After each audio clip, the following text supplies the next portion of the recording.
santé, quand on pense aux inaptitudes, on pense aux inaptitudes pour santé physique. Mais finalement, la santé mentale, vous le savez, c'est un sujet.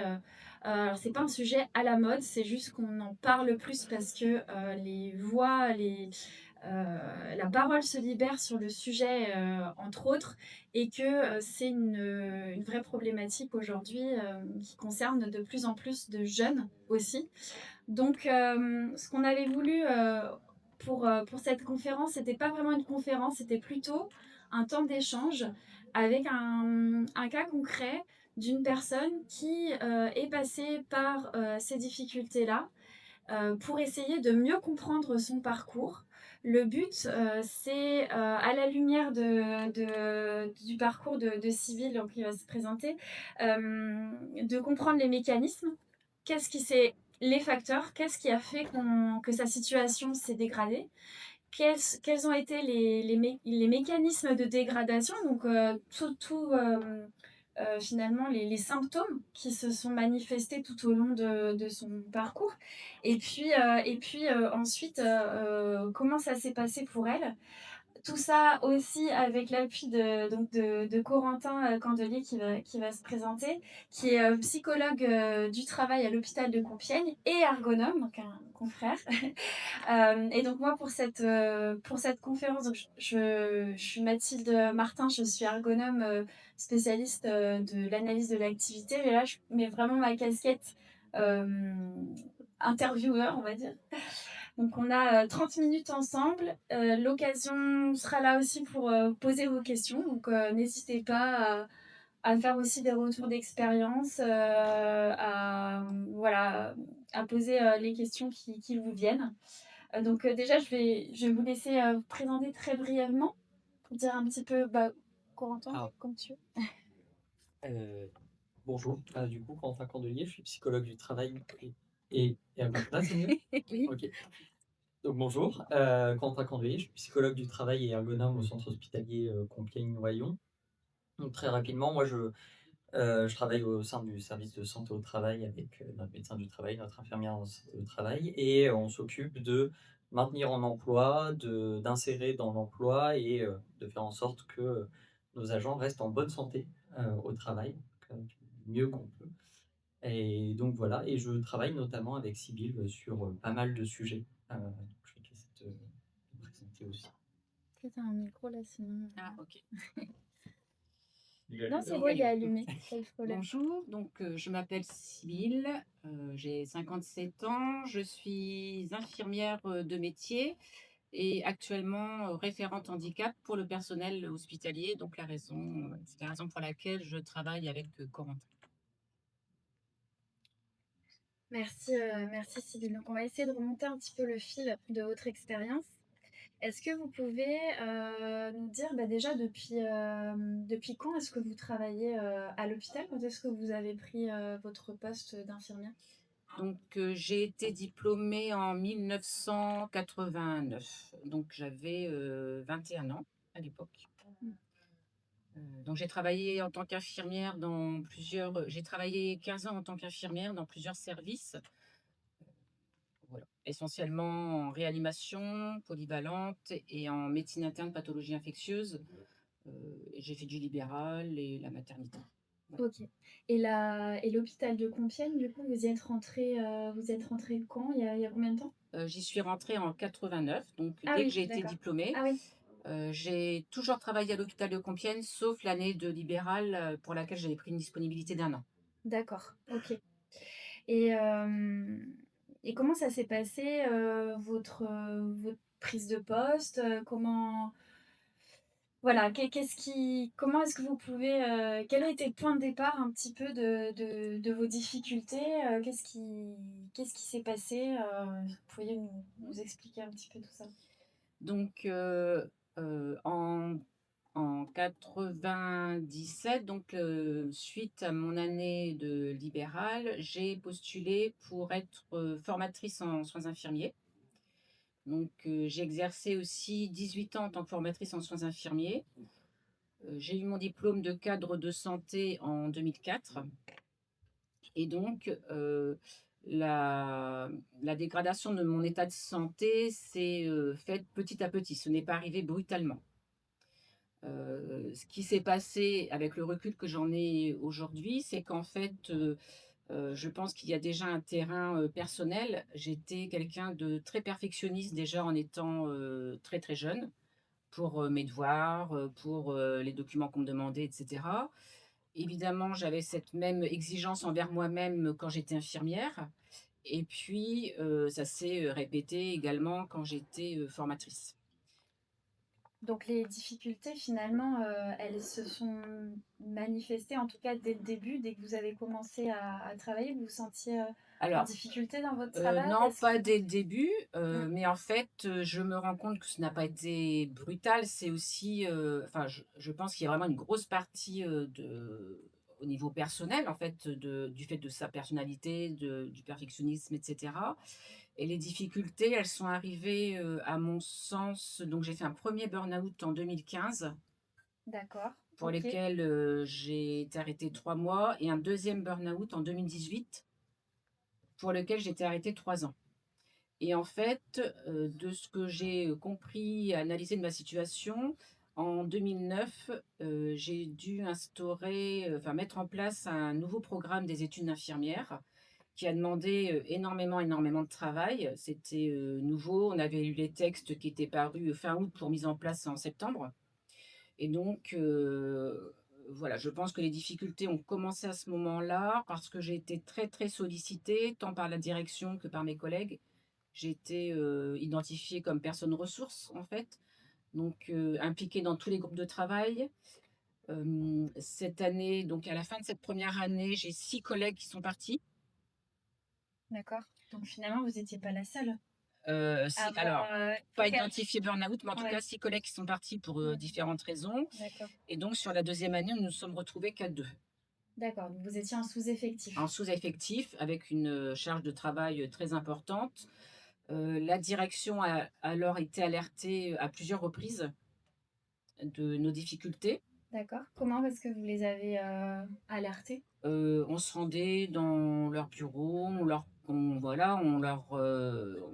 exprimait, le travail qu'il nous restait à faire, la difficulté qu'on rencontrait au quotidien. On faisait énormément d'heures supplémentaires. On partait, il était, 21h-22h tous les soirs. Mmh. Hem, Versus, quelle heure, normalement? 17h. D'accord, OK. Voilà donc en fait, je pense que ça s'est vraiment dégradé à partir de ce moment-là. Et puis après, les choses, se sont, un petit peu, entremêlées, en fait. D'accord. C'est-à-dire qu'il y a eu d'autres événements qui ont fait que, Mmh. ma situation de santé s'est à nouveau dégradée. Enfin, Mmh. a Mmh. continué à se dégrader. Mmh. Et quand vous avez, alerté la direction, donc vous êtes allés, dans le Dans le bureau, bureau, concrètement, comment ça a été, accueilli? Qu'est-ce qui a été est-ce qu'il y a des choses qui ont été faites, derrière? Comment ça a été géré ça, en interne? alors ça n'a pas été géré, réellement, en fait. On nous a renvoyé à ma collègue et moi-même qu'il fallait qu'on travaille, notre communication, notre organisation. Mmh. Donc plutôt un discours même, culpabilisant, j'ai Donc envie de vous dire. étiez mal organisés. Voilà et puis, le déclic s'est fait vraiment en fin d'année scolaire, donc vers, fin juin, Ouais. où là, on était quand même une vingtaine de formateurs, hein, au total, où là, les collègues aussi ont pris conscience de notre mal-être.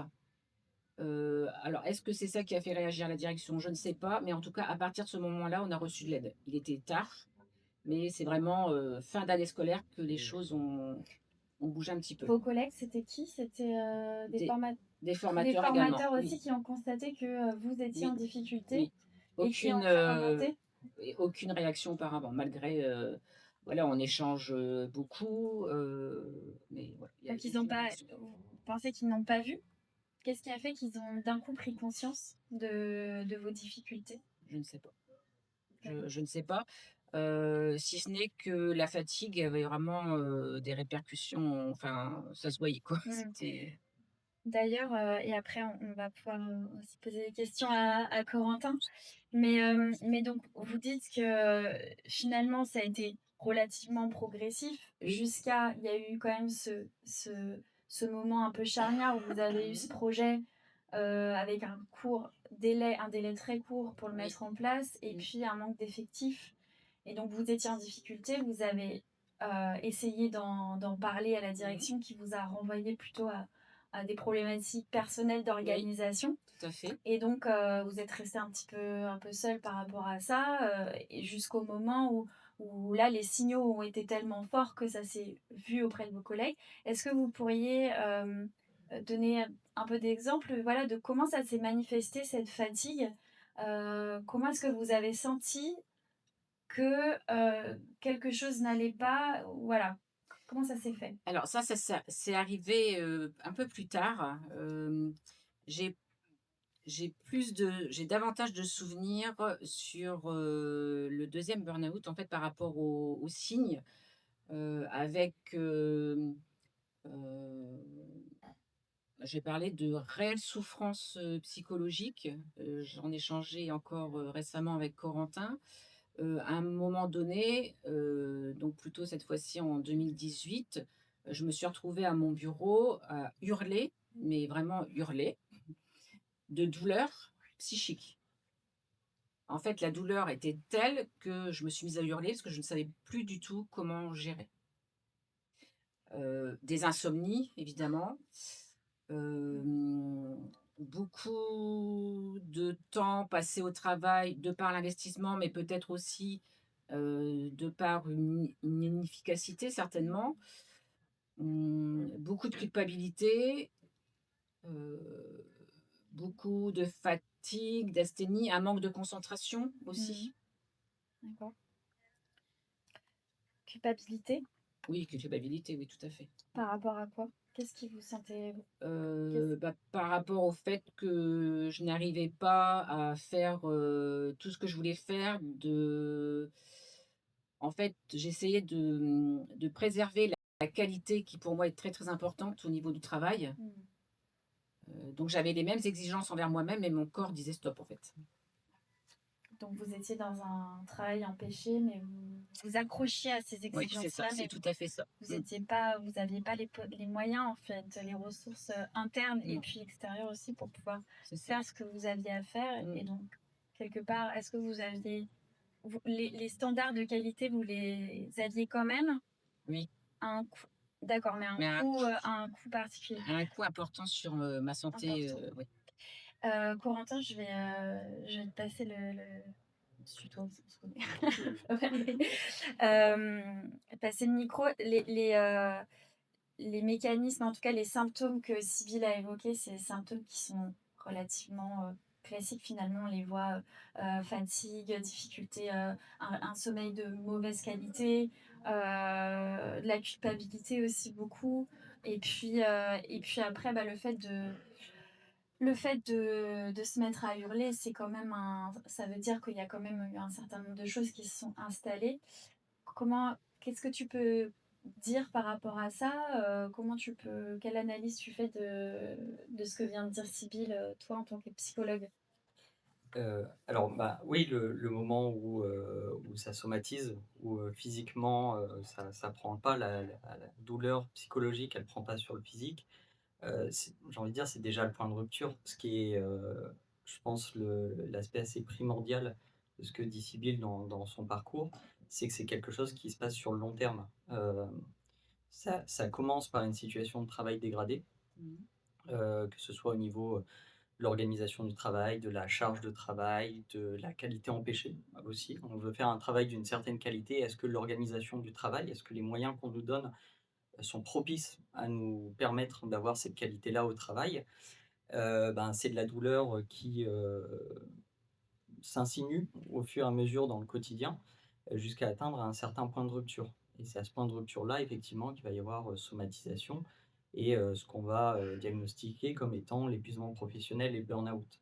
Mais ce qui reste un enjeu, majeur, c'est de se dire que c'est les situations de travail, c'est vraiment ce qui se passe dans le travail qui provoque ça et justement, de se dire aussi, c'est primordial d'écouter les gens qui font le travail autour de ces situations pour essayer de prévenir au maximum, les situations de burn-out et pas en arriver justement au moment du point de rupture, au moment de l'explosion. Mmh.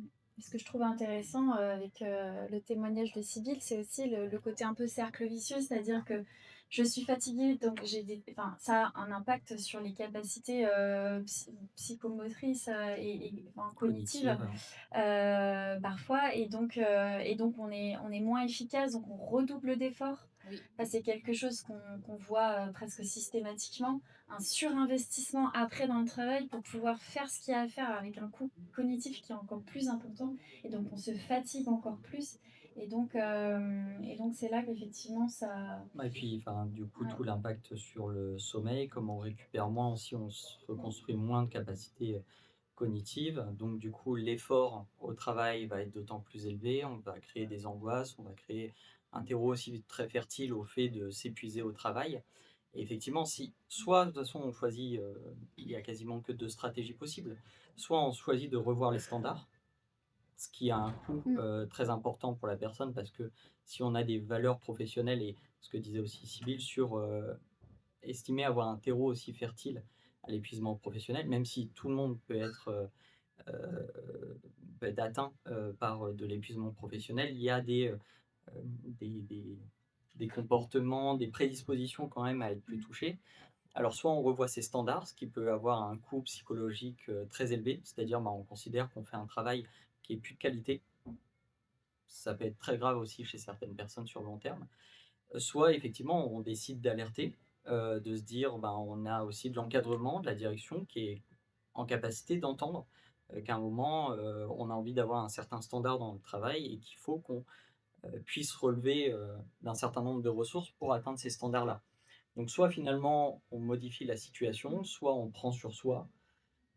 Prendre sur soi, que ce soit sur, l'évolution du standard ou sur mmh, je continue à atteindre mon standard mais à quel coût physique, mmh. dans tous les cas ça peut pas être pérenne. Physique ou psychologique. Physique, psychologique, ben, après il y a le retentissement somatique de ce qui se passe dans le psychologique, mais en tout cas, c'est Et est-ce que, vous, Sybille, à un moment donné, vous vous êtes posé la question de vos standards à revoir? Est-ce que vous étiez en accord avec vos collègues là-dessus?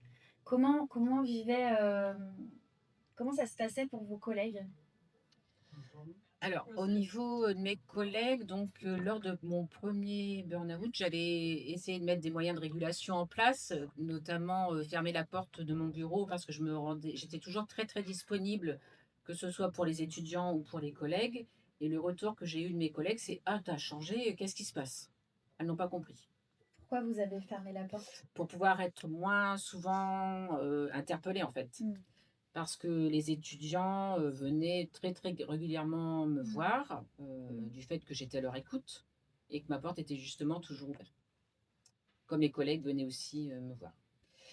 Donc ça, les collègues, voilà et puis, lors de mon deuxième burn-out, quand j'ai, alerté, plusieurs fois sur, la direction, sur la charge de travail, réelle, sur, ma façon de voir les choses en termes de qualité. C'est-à-dire, moi, si, je fais, tout ce qui est demandé parce qu'en plus on a été dans une procédure de certification, donc avec des protocoles, des procédures vraiment à mettre en place. Je respectais toutes les procédures, et je disais: «Bah, en fait, je ne vois pas en respectant toutes les procédures comment on peut, faire, tout ce qu'on Mmh. a à faire sur une journée de travail, un Mmh. peu, C'était pas normale». cohérent, quoi. Au niveau des voilà, Mmh. c'était pas cohérent.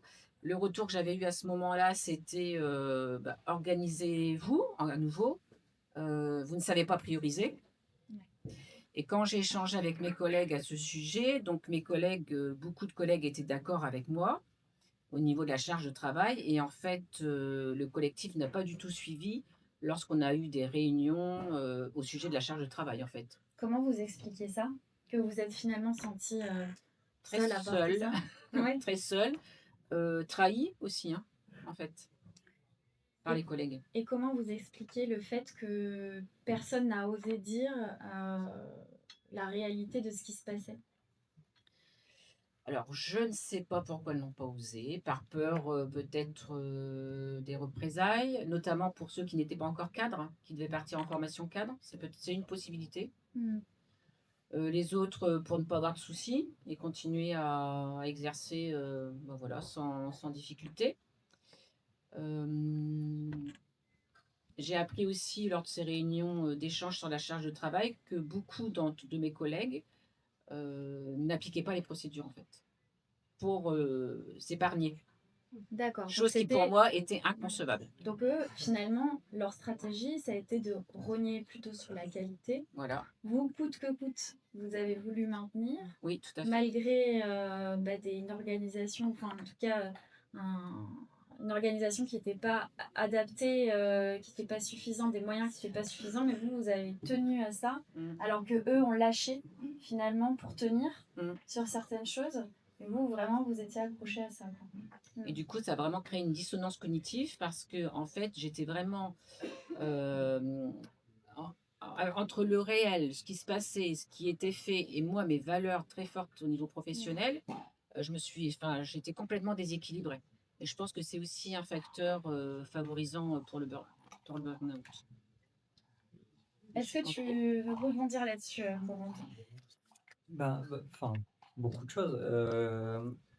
Ce qui est intéressant aussi, c'est ce qui se passe dans le collectif, même si, aujourd'hui on défend, le collectif comme étant un élément de prévention aussi de pas mal de risques.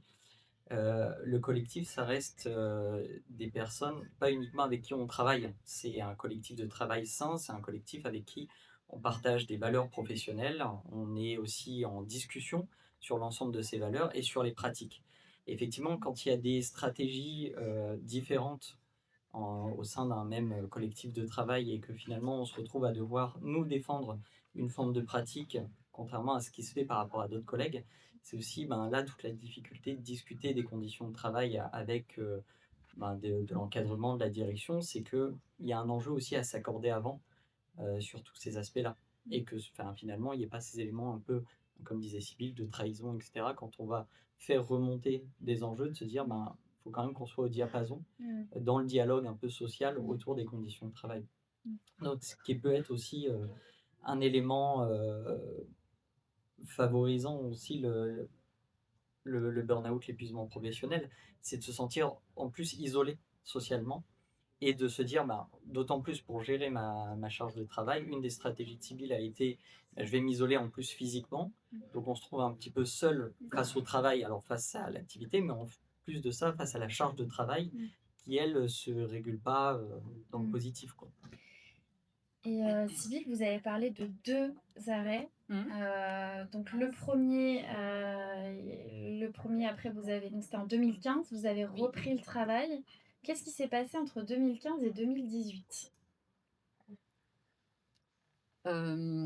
Alors, suite à mon premier arrêt, donc, j'ai eu, le projet alors, en fait, non, ce qui m'a été retourné, comment on explique? Alors, je vais l'expliquer autrement, excusez-moi. Donc, en fait, j'ai rencontré plusieurs fois la direction qui me demandait comment se passait mon retour, et cetera. Donc, je les ai à nouveau alertés sur le fait que, c'était difficile, qu'il y avait encore une charge de travail, très importante. Le retour que j'en ai eu très, très rapidement, hein, juste après mon retour, ça a été, «On ne peut pas changer la charge de travail. Si, ça ne vous convient pas, vous n'avez qu'à faire un bilan de compétences et voir ailleurs». Donc voilà, après un certain nombre d'années en tant que formatrice, et étant, vraiment moteur dans l'équipe, je l'ai très mal vécu. Ça a été très violent, très violent. Voilà, donc j'ai tenu, comme j'ai pu et puis, en fait, ma situation a continué à se dégrader, en fait. Parce que la personnalité, reste, malgré tout, identique. Hem et voilà. La qualité est toujours tout le temps importante pour moi, donc j'ai continué à travailler avec les mêmes, exigences envers moi-même. OK. Et quand vous dites: «J'ai tenu comme j'ai pu», c'est-à-dire, vous vous êtes dit quoi pendant toute cette période-là? Heu, je sais pas. Là, D'accord. je Et du coup, en 2018, là, vous vous arrêtez. Est-ce qu'il y a eu un élément déclencheur qui a fait que vous vous êtes, fait mettre en arrêt de travail? Alors oui, il y a plusieurs choses. Donc déjà de 2015 à 2018, c'est sur ça que je voulais en revenir. En fait, c'est qu'en fait, j'ai, du coup, j'ai imaginé quel projet je pouvais avoir en quittant, l'institut de formation. Mmh. J'ai passé, différents concours que j'ai obtenus, différents entretiens et cetera. Les formations, pour lesquelles j'avais, des projets n'ont pas été acceptées, financièrement et je ne pouvais pas moi financièrement, me les payer.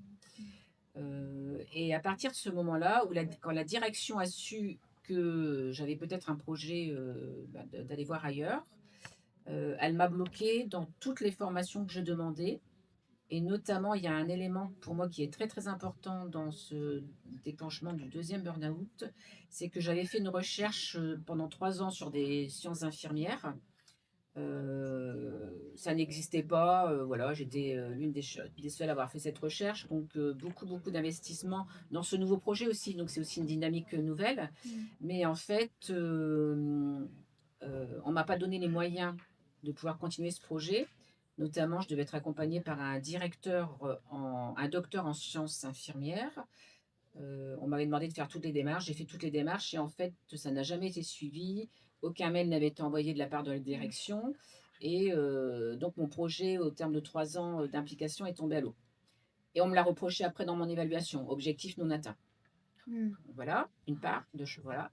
Et donc j'avais fait une recherche sur 3 ans sur, le raisonnement clinique et j'étais encore, personne ressource pour cette thématique-là à l'IFSI et en fait, les collègues enfin, on a toutes demandé une formation sur le raisonnement clinique.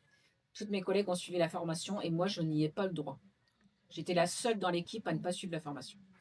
Donc finalement, si je comprends bien, en fait, vous cherchiez une porte de sortie déjà, Oui, oui, que donc vous êtes retrouvé peut-être un petit peu coincé dans cette situation-là. oui, Et puis là, vous avez constaté aussi qu'on vous mettait à l'écart, en tout cas mmh. un peu pas au placard, mais voilà, que vous étiez un peu mis à l'écart. Et c'est ça qui a fait que à un moment, qu'est-ce qui a été le moment? Il y a eu un moment de rupture où vous vous êtes dit là, je peux plus. Oui, je continuais à faire des heures, des heures, des heures et des heures, donc j'étais vraiment très, très épuisée et à un moment donné, alors je ne sais pas comment l'expliquer, hein, ça peut paraître très bizarre, mais j'ai vraiment eu une petite voix, vraiment, hein, qui m'a dit: «Sibylle, stop, stop» et le lendemain, j'allais voir mon médecin traitant, la médecine du travail, bah, qui m'a voilà, après j'étais en arrêt. D'accord. 3 ans. Donc 3 ans, en arrêt. 3 ans et à l'issue de ces 3 ans, vous avez, comment ça s'est passé quand vous avez dû reprendre le travail? Comment vous vous sentiez à ce moment-là? Est-ce que vous avez été accompagné dans votre reprise? Voilà. Alors, la reprise donc, s'est faite, alors j'ai fait le choix de ne pas retourner à l'IFSI, déjà. Donc j'ai repris en tant que cadre de santé, puisque je suis cadre de santé, avec des missions qu'on m'a attribuées, mais qui, ont posé aussi, des difficultés du fait qu'elles n'ont pas du tout été suivies et que je n'ai pas du tout été accompagnée par ces missions. Et parallèlement à ces missions de cadre de santé, en lien avec la DRH, on m'a demandé d'être, enfin si je voulais être référente handicap. Pour le personnel, j'ai dit: «OK, mais je veux me former». Donc en fait, je me suis, à nouveau projetée dans une nouvelle dynamique avec, des nouvelles compétences à acquérir. J'ai suivi un diplôme universitaire et donc ça m'a permis, à nouveau, parce que je pense que j'en ai vraiment besoin, de m'investir dans quelque chose de neuf. Mmh. Heu, voilà, donc j'ai été accompagnée, heu, plus ou moins par rapport à ma fonction, de référente handicap, heu, mais les complications que j'ai eues, qui sont notamment un souci de mémorisation, n'ont pas été prises en compte et quand j'ai repris, au terme des 3 ans, j'avais encore un traitement très, très lourd. Et en fait, ça, c'est pas du tout pris en compte par qui que ce soit. Donc, une fatigabilité importante, des problèmes de mémorisation qui n'ont pas été expliqués et du coup pas compris, par certains membres de l'équipe quand je disais, «Excuse-moi, est-ce que tu peux me répéter, ceci ou cela?» «Bah, ça fait déjà 3 fois que je te l'ai expliqué». «Bah oui, mais en fait, moi j'ai besoin de rédiger sinon je retiens pas». Voilà, pas de réel accompagnement en tout cas. Au niveau de vos facultés cognitives, vous avez du coup toujours des séquelles? Est-ce que vous avez pu récupérer Alors, de vos facultés? initialement, je ne savais pas si c'était dû au traitement, aux effets indésirables des traitements qui peuvent aussi entraîner des soucis de mémorisation et de concentration. Et puis, j'ai réussi, donc je vais très bien aujourd'hui, j'ai réussi à diminuer très très progressivement mon traitement, mais les soucis de mémorisation persistent. Donc, je pense vraiment que ce sont des séquelles du burn-out. Ouais. Est-ce que tu veux réagir là-dessus sur les séquelles, ce qu'on peut constater et la reprise surtout du travail? Comment accompagner la reprise du travail? C'est un vrai sujet, c'est que autour de l'épuisement professionnel et du burn-out, on pourrait avoir deux, trois manières de voir les choses. La première, c'est de se dire, ben, en tant qu'employeur, je vais reprendre quelqu'un qui a vécu un burn-out. Je considère que c'est un employé lambda, que à la suite de son arrêt, j'ai pas à discriminer la personne et je fais une reprise un peu silencieuse. Donc sur un poste ou sur un autre, en considérant que ben voilà, l'arrêt s'est terminé, on reprend le travail et on fait pas attention aux incidences que ça peut avoir sur l'activité. Ce qui n'est pas une super stratégie sur le long terme. On peut aussi considérer ça comme ben, une situation de reprise avec des éléments effectivement pour lesquels on doit être attentif. Et je vais reprendre une formule qui n'est pas à moi, qui est à Alexandre Damel, mais avec des enjeux de rééducation au travail. C'est-à-dire une reprise un peu lente sur différentes activités, mais aussi avec des indicateurs propres à la reprise. Sur des indicateurs, bon, ça peut être d'efficience, ça peut être en fonction de façon du poste, il y a des indicateurs à mettre en place, et aussi surtout de discussion de l'activité avec les individus, avec les gens qui font le travail à la reprise du burn-out.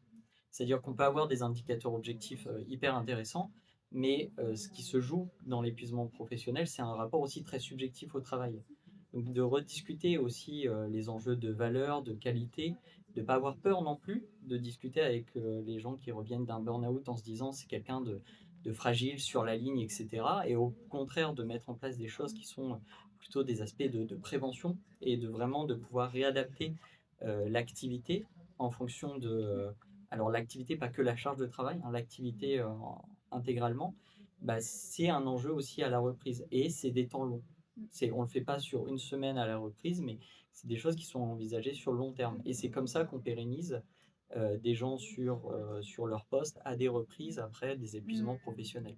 Ouais, penser la reprise de manière progressive et vraiment s'intéresser à comment est vécue la reprise Et par puis la en se disant personne. que c'est pas une ligne droite. Enfin, c'est Oui, pas on va reprendre uniquement en progressant. On peut ouais. avoir, ben, on retente de mettre des nouvelles Mm. activités et après, via les Mm. discussions, ben, on peut revenir en arrière, on peut réadapter aussi Ouais. progressivement comme ça.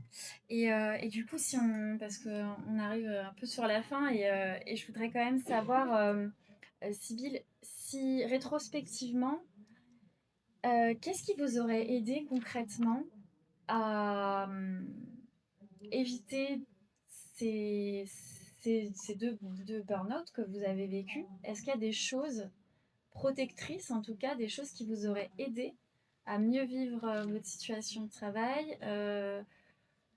Voilà, des soutiens que vous auriez aimé avoir, comment avant, pendant, après? Déjà, l'écoute lors des alertes données à la direction, l'écoute et la prise en compte en fait de ces alertes. Un accompagnement aussi du collectif de travail et puis une mise en garde. Enfin, je pense que je ne veux pas me mettre du côté de l'employeur, mais je pense que c'est aussi du rôle de l'employeur d'alerter son salarié en lui disant bah, peut-être que là, il faut que tu évites, ça fait plusieurs fois que je te vois partir très tard. Qu'est-ce qui se passe? Est-ce que tu as des difficultés? Est-ce qu'on peut en discuter? Enfin, Est-ce- vraiment un échange aussi sur ça. Et est-ce que vous avez des élus? Est-ce que vous avez des personnes relais qui pouvaient porter aussi vos difficultés auprès de... Alors, on a les syndicats du personnel. Mm. Quand je ne sais plus à quel moment hein, de mon burn-out, mais donc j'ai fait appel aux syndicats. qui m'ont dit qu'il y avait un dossier très très important, alors de plainte entre guillemets, hein, au niveau de la direction. Je vous ai parlé des 6 collègues qui étaient partis en première année. Lors de mon deuxième burn-out en 2018, j'ai eu 6 autres collègues qui ont fait un burn-out. Rien n'a été fait au niveau de l'établissement. Et donc, les syndicats m'ont dit à ce moment-là que je pouvais mettre en place une procédure. J'aurais bien aimé, Une procédure de.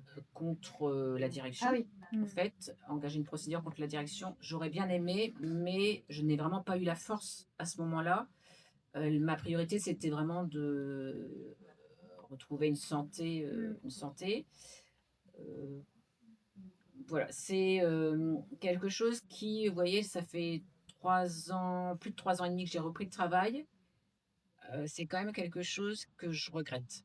Pour pas qu'il, enfin, j'aurais bien aimé que ça ne se reproduise pas en fait. Mm. Et, et voilà, je trouve ça, mais bon, j'avais vraiment pas la force à ce moment-là. C'est compréhensible, Mm. c'est lourd, surtout quand on est déjà fragilisé. Mm. Pour conclure, Corentin, est-ce qu'il y a des choses importantes là, juste le b.a.-ba, on va dire, les fondamentaux, des choses, alors sans s'étaler, mais pour prévenir ce genre de situation, quels sont les facteurs vraiment, les choses importantes, les déterminants les plus forts, qu'est-ce qu'on peut faire et comment Alors, on peut agir alors, si on veut rester vraiment sur les B.A.-ba, je pense que, alors déjà, ne pas considérer que le burn-out, c'est uniquement un problème individuel, voire ne pas considérer que c'est un problème individuel, en se disant que c'est les situations de travail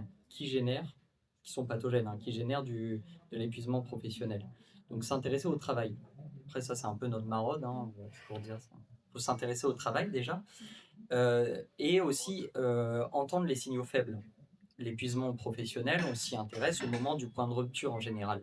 L'épuisement professionnel, on va aller regarder le turnover, le taux d'absentéisme, on va regarder les AT pour cause de risques psychosociaux, mais les plaintes, comme le disait Sybille, hein, les indicateurs sur quand est-ce que quittent les gens par rapport à leur heure normalement d'arrêt du travail sur une journée, un petit peu l'ambiance aussi dans le collectif de travail.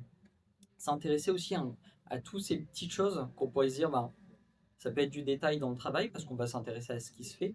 Ah non, mais on peut aussi s'intéresser à comment ça se fait et dans quel environnement ça se fait. Social, dans quel environnement en termes d'ambiance, etc. Ça peut être déjà des bons éléments. Et puis, enfin, écouter les personnes aussi qui font le travail. C'est eux qui connaissent bien leur activité et qui savent aussi mettre le doigt sur comment ça évolue, dans quel sens ça évolue et les incidences sur leur santé. Donc ça aussi, il faut l'écouter, il ne faut pas attendre justement les points de rupture. Il ne faut pas attendre que les situations de travail génèrent de l'absentéisme pour se dire bah il y a quelque chose de pathogène dans ces conditions de travail-là. Je pense si on met déjà ça et ça, enfin, c'est mis en place très simplement par du dialogue social sur le travail. Hein. Et si on met déjà ça en place, je pense qu'on arrive à prévenir déjà pas mal de choses. qu'on va aborder cet après-midi? C'est une belle transition. Ouais, exactement. Merci beaucoup, Sybille. Ça nous a permis de comprendre que les problématiques souffrance au travail, c'est pas des problèmes personnels. Vous n'êtes pas la seule à avoir vécu ça. Mais effectivement, ça concerne plus fréquemment des personnes qui sont vraiment attachées à la qualité et qui ont du mal à rogner sur la qualité. Voilà. Et puis aussi, savoir que le burn-out, ça peut avoir des répercussions sur la durée. C'est pas juste une petite fatigue passagère. Ça peut vraiment occasionner des problématiques long terme, donc à pas prendre à la légère. Et des solutions finalement toutes simples, on va dire, du dialogue peut aussi permettre de, voilà, de prévenir ça. En tout cas, merci beaucoup. Merci à vous d'avoir été présents. Je ne sais pas si vous avez des questions, des réactions, des partages à faire. Le but, c'était aussi de mieux comprendre, de se sentir moins seul face à ces questions-là et puis d'outiller aussi les employeurs, les salariés sur ces thématiques-là. Est-ce que vous avez Des J'ai réactions? Ouais. j'ai juste une petite question. Et à aujourd'hui, comment allez-vous et quel est votre travail? Donc aujourd'hui, je vais bien. Ce qui a facilité aussi, le fait que je sois bien. Donc je pense initialement que les traitements sont vraiment nécessaires, jusqu'à un certain point. Le suivi, j'ai suivi une psychothérapie pendant très longtemps. L'accompagnement, le soutien familial, mais il faut aussi leur expliquer ce qui se passe, parce que c'est pas forcément évident. J'ai mis en place, enfin j'ai repris beaucoup d'activités sportives. Au niveau du travail, donc ça se passe bien parce que je me suis vraiment, épanouie dans mes nouvelles missions de référente handicap. Rattachée à une autre direction donc depuis 2024 et en fait, là on m'a proposé donc à partir du début mai, je reprends un service en plus de mes missions de référente handicap en tant que cadre de santé. Donc il y a aussi cette reconnaissance. Alors, je vous avoue que j'ai un peu peur parce que je me dis: «Oh Replonger là, dans il faut que le j'arrive à contexte. pas voilà, à pas le replonger dans tout ça». Mais, j'ai alerté, et il est à l'écoute pour cette thématique-là, j'ai vraiment alerté, mes nouvelles directions, en fait, en disant que c'était une crainte que j'avais du fait de, voilà, du rapport que j'ai au travail, en fait, hein, par rapport à mes exigences envers moi-même. Ça a été entendu, il y aura des points qui seront faits, très, très régulièrement et là, j'ai un mentorat qui est mis en place, donc pour m'accompagner. Ok. Donc il y a des actions qui Oui, ont été mises en place qui rassurent à oui, retourner dans ce contexte qui potentiellement pourrait être assimilé à celui qui a créé le oui, burn-out. tout à fait. Ouais. Une direction à l'écoute. Direction, oui, à l'écoute. C'est ça qui change aussi. Mmh. Merci beaucoup. D'autres J'ai une réactions? petite question. Oui. Enfin, quand je sais pas comment ça se passe, j'ai la chance de jamais avoir de burn-out, mais comment, enfin, personnellement dans votre vie, enfin, à ce moment-là, votre famille, enfin, est-ce que vous avez reçu du soutien aussi? Est-ce que, enfin, voilà, vous Alors, rentriez tard, du coup, enfin, vous rentriez tard, du très coup, tard, enfin, très, très tard. voilà, enfin, Alors, plusieurs choses. Donc en fait, au niveau de la famille, j'avais des alertes en me disant: «Mais tu te rends pas compte à quelle heure tu rentres?» J'avais, ben, mes enfants étaient en bas âge à ce moment-là. Et en fait, j'avais trouvé, enfin, de par différentes circonstances, mes enfants se sont retrouvés, gardés par ma mère. Pas bon. Pas bon parce qu'en fait, bah, c'est ma mère, donc je peux rentrer à n'importe quelle heure. Donc pas de limite. Donc voilà. L'entourage n'a pas compris mon premier burn-out. Le deuxième plus difficile, enfin, ils ont mieux compris, j'étais mieux accompagnée, mais j'ai réussi moi aussi à expliquer ce qui se passait. Mais au niveau on a parlé des répercussions, cognitives, psychologiques et cetera. Au niveau physique, j'avais une fatigue telle que je n'arrivais plus à rien faire chez moi, en fait. Mon mari me l'a redit encore récemment: «Tu te rappelles, tu arrives même pas», alors j'ai pas un château, hein, tu arrivais même pas à laver la cuisine, en fait. À faire la vaisselle, pour moi, ça me semblait mais infaisable, infaisable.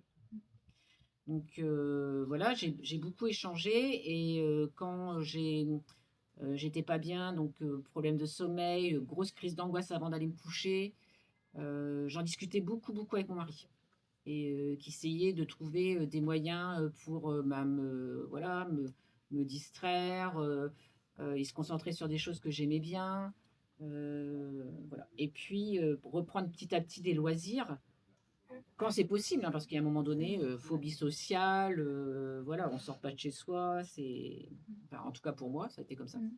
Mais voilà, reprendre aussi petit à petit, des loisirs, mais petit à petit et l'importance aussi au niveau du travail, j'ai repris à mi-temps thérapeutique pendant 1 an OK. et ça m'a aidée. Ouais. Ouais, c'est important. Mmh. Mais effectivement, les ressources sur lesquelles on peut s'appuyer dans la vie personnelle, quoi, elles sont importantes. Mmh. Et la problématique qu'on voit aussi, c'est qu'au bout d'un moment, ces ressources, elles peuvent s'épuiser Ah oui, tout à fait.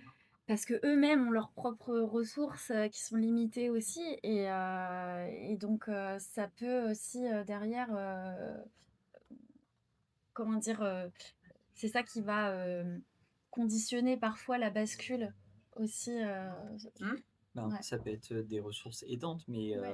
ça peut être aussi des personnes qui nous culpabilisent dans notre entourage parce Mmh. que, ouais, ben moi de mon temps, on allait au travail, oui, bon, bah, oui, bon, certes, mais enfin, ça peut être aussi des situations où on est seul socialement.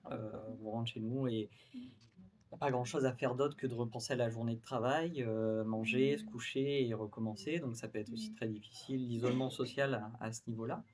Et puis, ben, l'épuisement aussi que tu as pu ressentir et que des personnes en situation d'épuisement professionnel, l'épuisement émotionnel, cognitif, physique, il peut aussi nous faire nous ankyloser aussi dans des pratiques qui ne nous permettent pas aussi d'en sortir quand on a de la ressource qui nous aide à l'extérieur. Donc c'est aussi ça qui est compliqué. Et Mmh. c'est la reprise aussi progressive. C'est pas aussi, même à ce niveau-là, se mettre des objectifs inatteignables en disant, bon allez, aujourd'hui ça n'a pas été, mais demain, je fais mon solde de ma cuisine, C'est je pas refais à possible. manger, je vais sortir le chien et je me refais une journée de 8 heures. Enfin, c'est aussi tout cet accompagnement-là en se disant, même là, la reprise, elle est progressive. Bon, bah, en tout cas, je vous remercie. On Merci à voit vous. que c'est pas un sujet à prendre à la légère et merci pour votre présence. J'espère que ça vous a apporté, ce que vous étiez venus chercher et et puis il y aura une autre conférence à 13h45 du coup sur comment on met en place le dialogue social dans l'entreprise. Donc c'est parfait. Merci beaucoup. Merci. On applaudit.